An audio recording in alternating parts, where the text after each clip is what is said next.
بسم اللہ الرحمن الرحیم۔ پچھلے 2-3 دنوں سے آپ ایک ویڈیو دیکھ رہے ہوں گے، ایک محفل میں ایک نعت خوان دف کے ساتھ نعت پڑھ رہے ہیں اور ایک حضرت صاحب آتے ہیں اور دف بند کروا دیتے ہیں۔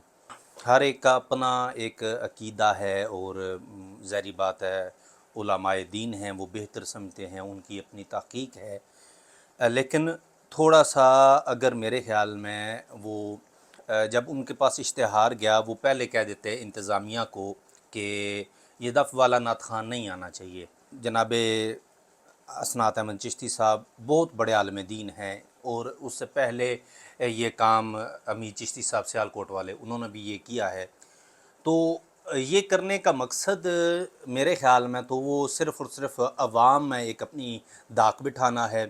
اگر تو وہ جیسے کہہ رہے تھے کہ سنیت کا بڑا درد رکھتا ہوں، اور یہ بلا شبہ وہ، کیونکہ ان کے بیانات آج کل اصطلاحی آ رہے ہیں اور ماشاءاللہ بہت اچھا بول رہے ہیں، ہم ان سے مستفید ہوتے ہیں، لیکن بات یہ ہے کہ اگر آپ سنیت کا درد رکھتے ہیں تو آپ کے پاس جب اشتہار گیا آپ کہہ دیں جی دف والا کوئی نعت خوان نہیں ہونا چاہیے۔ دوسری بات، اگر آپ آ گئے تو وہاں پہ ڈرائنگ روم میں بیٹھے ایک بندہ بھیج دیں کہ جی میں سٹیج پہ آنے لگا ہوں، وہ انہیں بولیں دف بند کر دیں، یا جب وہ نعت ختم کر دیں تب آپ چلے جائیں۔ یہ جو ہوتا ہے اسی وقت جا کے نہیں جی بند کرو، میرے ہونے نہیں نعت پڑھن ہون لگی، دف نہیں وجن لگا، میرے ہونے دف نہیں وجن لگا، یہ جملہ مجھے نہیں سمجھ آیا۔ جناب حضرت علامہ عبدالحمید چشتی صاحب نے بھی یہی جملہ ادا کیا تھا، اور حضرت علامہ اسناد احمد چشتی صاحب نے یہ بھی یہی کہا کہ میرے ہونے دف نہیں وجے گا۔ اب اس جملے کی مجھے نہیں سمجھ آ رہی کہ آپ کے ہوتے ہوئے دف کیوں نہیں بجا، اور دونوں چشتی ہیں، آپ کے ہوتے ہوئے دف کیوں نہیں بجے گا؟ کیا وجہ ہے دف کیوں نہیں بجے گا؟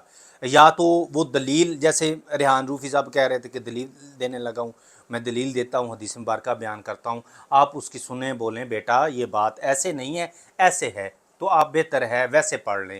آقا علیہ السلام کی آپ آیات طیبہ پڑھیں، ایسا کبھی ہو سکتا ہے آقا علیہ السلام نے بڑی محفل میں کسی کی عزت نفس کو مجروح کیا ہو؟